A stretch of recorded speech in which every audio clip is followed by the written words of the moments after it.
Terima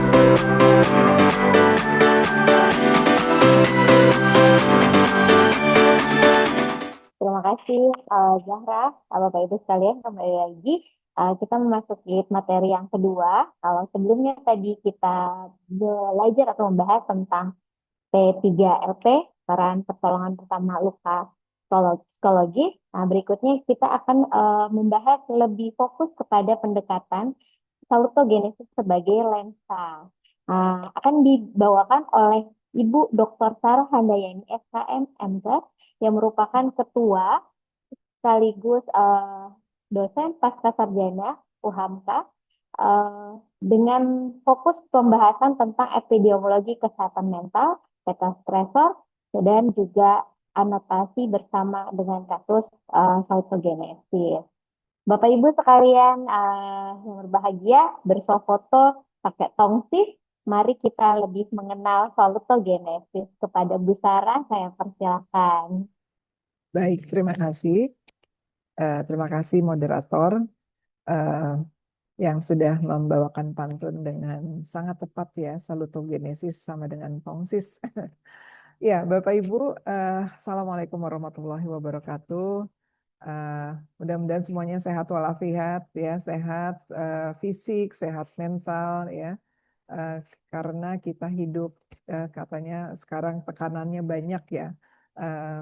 Kalau kita bicara tentang P3LP, luka psikologis, yang luka ini kayaknya semua banyak luka ya, hidup di bawah tekanan. Ya, tapi alhamdulillah Bapak Ibu mudah-mudahan semua sehat walafiat ya. Untuk sebelum saya memulai presentasi, saya mau minta tolong diputarkan video terlebih dahulu.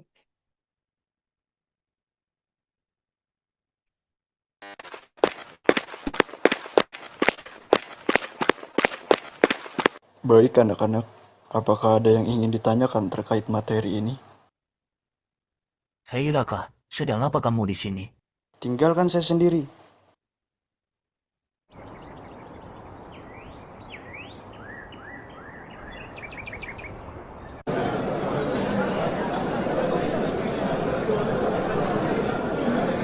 Raka, ada apa denganmu? Tidak apa-apa, Pak. Saya hanya capek saja.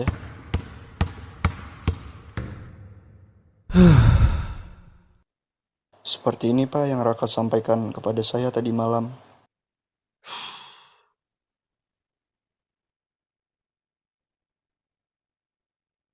Ya, baik. Baik, itu video singkat ya. Ya, hari-hari kita berhadapan dengan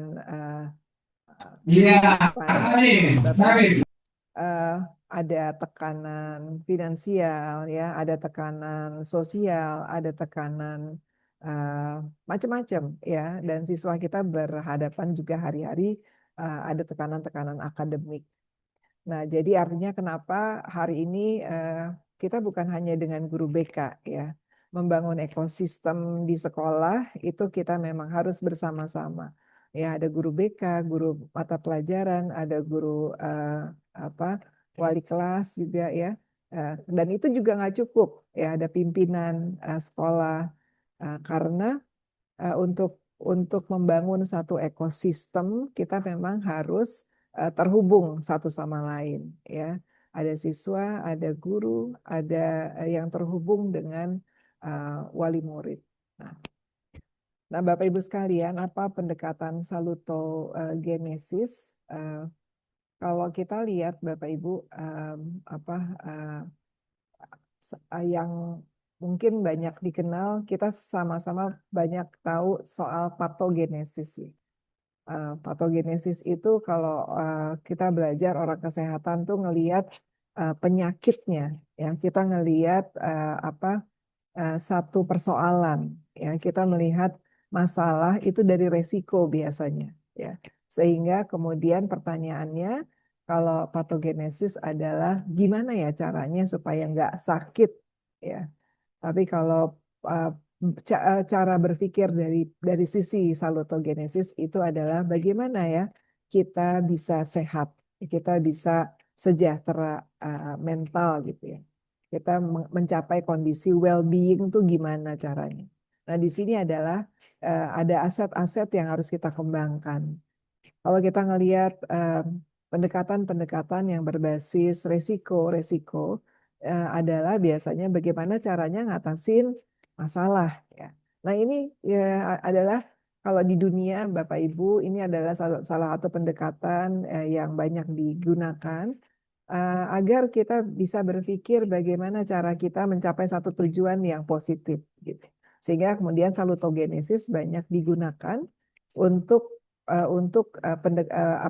kesehatan mental, untuk mencapai satu kesehatan mental yang lebih baik. Nah, kita lihat dulu Bapak Ibu sebelum lebih lanjut ya. Jadi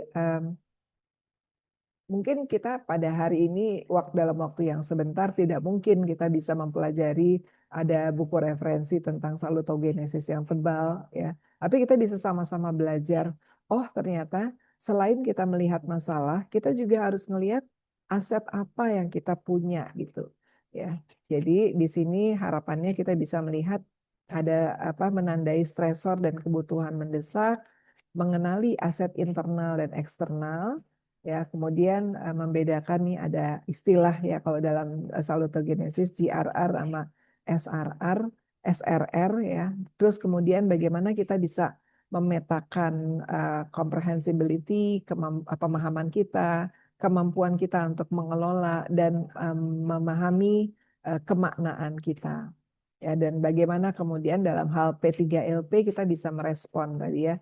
Udah disampaikan Pak Karyadi, kita bisa melihat, mendengar, dan kemudian berikutnya menghubungkan. Bapak Ibu, ini realitas ya, realitas soal kesehatan mental di tingkat dunia.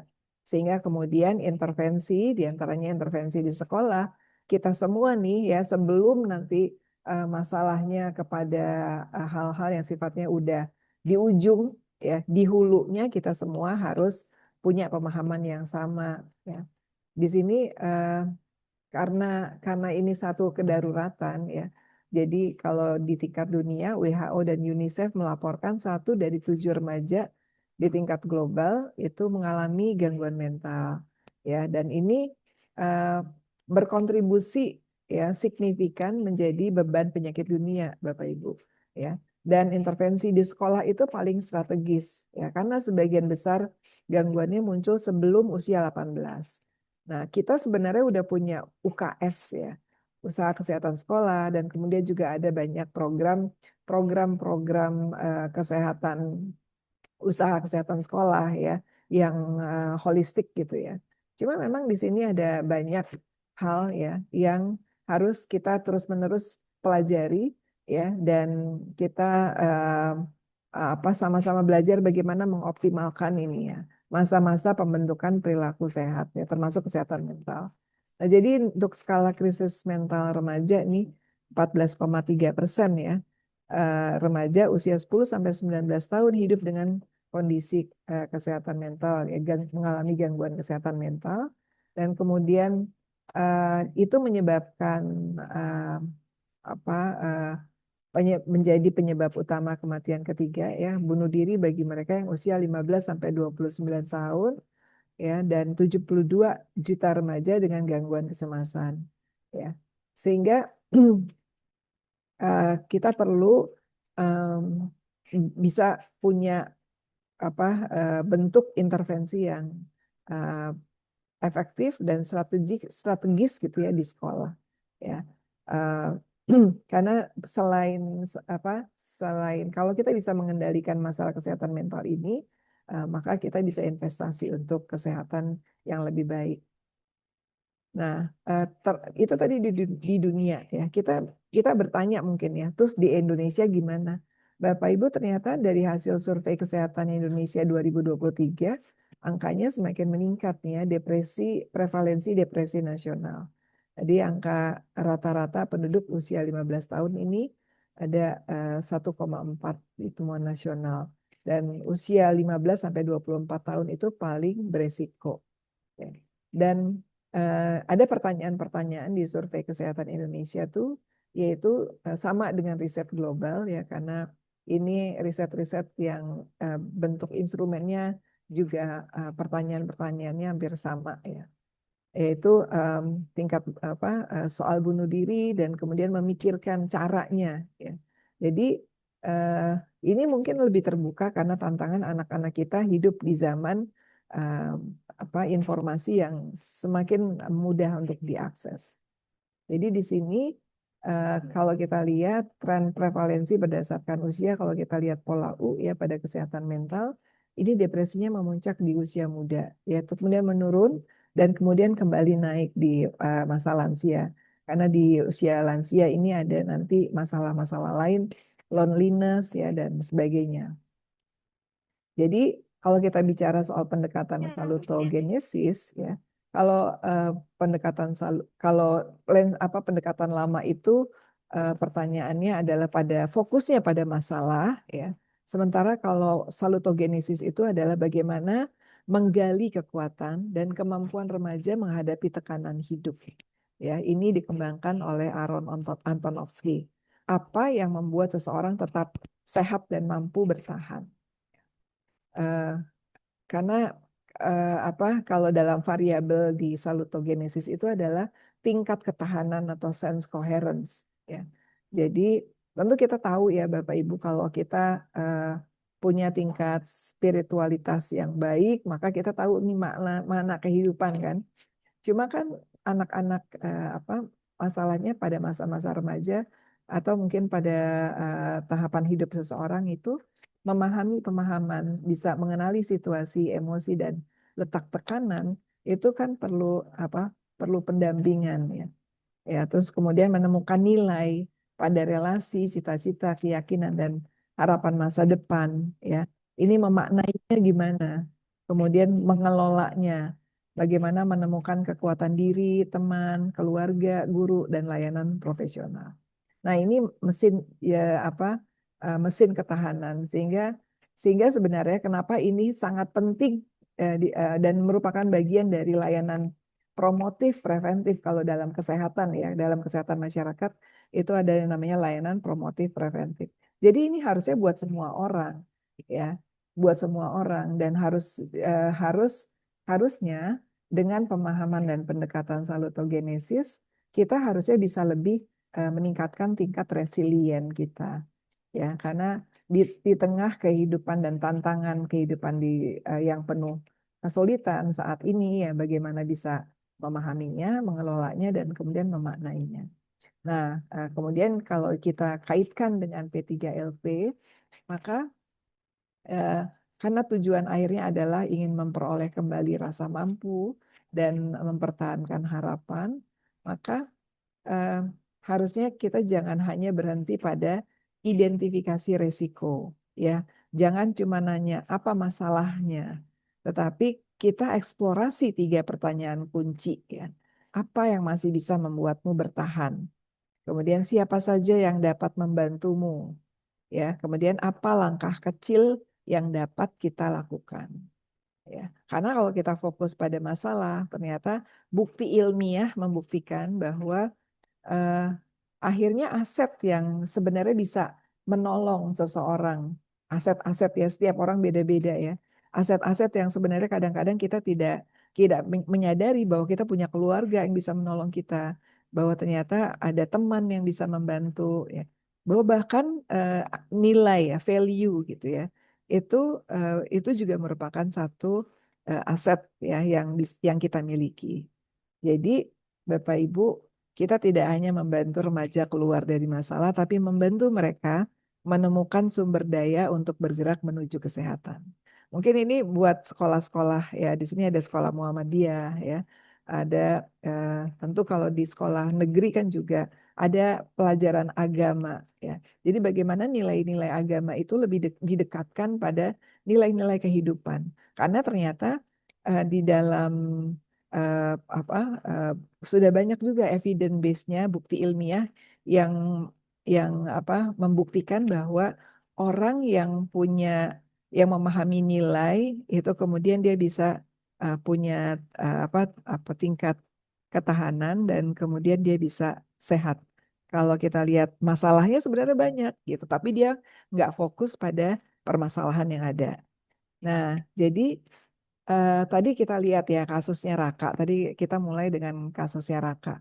Nah, mungkin hari-hari Bapak Ibu kalau di sekolah ya, apalagi di tingkat SMA, berhadapan dengan anak-anak yang apa tidak memberikan perhatian misalnya pada pada apa, pelajaran, dia nggak masuk ya, dia bolos atau dia punya persoalan-persoalan ada banyak.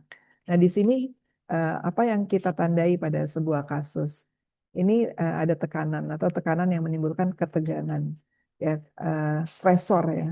Nah, kemudian selain itu sebenarnya dia juga harusnya ada aset, ada apakah kekuatan, hubungan, kebiasaan, nilai, dan peluang yang membantu ya. Terus kemudian dalam variabel lain kalau di salutogenesis sumber daya luas yang relatif stabil atau sumber daya khusus untuk situasi tertentu. Terus kemudian kemampuan memahami, mengelola, dan menemukan makna. Nah, SOC atau kita bahasa Indonesianya tingkat koherensi ini sendiri ada instrumennya. Ya, jadi kalau seseorang yang bisa dia tahu tuh tiga pilar tadi ya, maka dia sebenarnya bisa dilihat dari tingkat koherensinya, kemampuan memahami, mengelola, dan menemukan makna. Ya. Jadi stresor menjelaskan tekanan, aset dan sumber daya menunjukkan jalan untuk menghadapi. Nah, ini sumber daya membantu ketegangan jadi lebih tertangani. Jadi ada stresor, ada ketegangan, kemudian ada sumber daya yang digunakan, dan tingkat koherensi itu adalah paham, mampu, dan bermakna.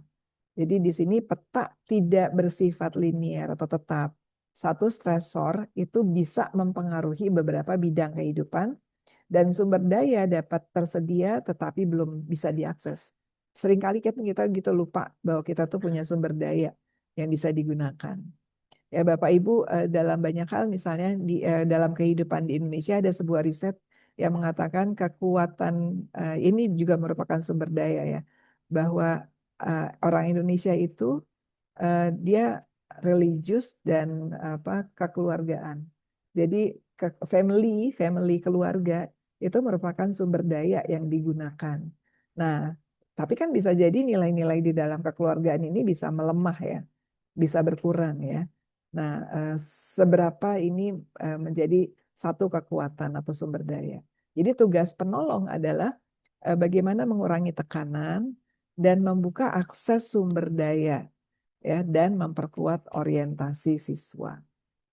Nah, ini kalau kita lihat tadi kasus yang tadi ya video, Raka tampak berubah dalam 3 minggu terakhir. Jadi Raka yang aktif di klub futsal sejak ayahnya kehilangan pekerjaan, ia membantu berjualan di malam hari, sering terlambat, tidur di kelas ya, nilainya turun dan mulai menghindari teman. Ketika guru eh, ketemu, misalnya Raka berkata, saya takut tidak naik kelas. Ibu udah capek, saya tidak mau menambah masalah. Ada informasi tambahan misalnya, wali kelas peduli dan sudah menghubungi BK. Sahabatnya beberapa kali mengirim pesan, Raka masih datang saat latihan futsal tertentu. Ia ingin tetap sekolah dan membantu ibunya. Ya. Nah, ini kalau kita petakan ya, petakan apa nih stresornya? Ada tekanan, ada kehilangan, ada konflik, ada tuntutan, tapi dia masih punya aset, ada kekuatan, ada nilai, ada relasi, ya, ada aktivitas yang membantu. Kemudian GRR-nya di sini ada sumber daya luas dan relatif stabil. Ya, kemudian ada sumber daya khusus untuk stresor tertentu. Nah, kalau kita lihat dari ini beberapa pilar apa salutogenesis, jadi apakah situasi terasa dapat dipahami, apakah ada sumber daya yang bisa dirasakan, apa yang penting dan memberi alasan bertindak. Ya, jadi ini gunakan garis putus-putus tanda untuk dugaan yang masih ditanyakan. Jadi apa yang kita bisa yang sudah terlihat dari kasus Raka, yang udah kelihatan ya, ayah kehilangan pekerjaan ya, kemudian bekerja malam, kurang tidur.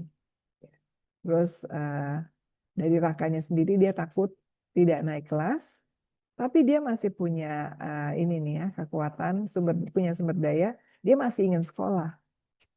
Kemudian di sini ada peduli dan membantu ibu, ya kekuatannya dia juga. Kemudian ada wali kelas dan sahabat yang peduli, ada klub futsal yang masih bisa diakses, dan ini juga sebuah kekuatan nih, bahwa dia datang ketemu sama guru BK nih pertemuan hari ini. Ya. Nah, cuma belum diketahui bagaimana keamanannya, ya pola tidur, dukungan keluarga, dan kesediaan Raka menerima bantuan. Jadi Bapak Ibu di sini kalau kita lihat ya GRR ya, Generalized Resistant Resource, ini ada relasi terpercaya dengan wali kelas. Dan kemampuan untuk meminta bantuan. Ada keterikatan pada sekolah dan futsal. Kemudian nilai tanggung jawab dan ketekunan. Kemudian di sini ada namanya SRR, kalau di salutogenesis, ada kesepakatan sementara jadwal tugas, tempat istirahat aman sebelum kelas, pendampingan belajar untuk mata pelajaran tertinggal, dan rujukan bantuan sosial buat keluarga. Ini perlu ditanyakan, sumber daya ini membantu banyak situasi atau khusus menjawab stresor tertentu. Ini contoh ya, Bapak Ibu. Oke, ini 3 pertanyaan untuk membuka arah percakapan. Apa yang Raka pahami, apa yang dapat digunakan, dan apa yang penting buatnya.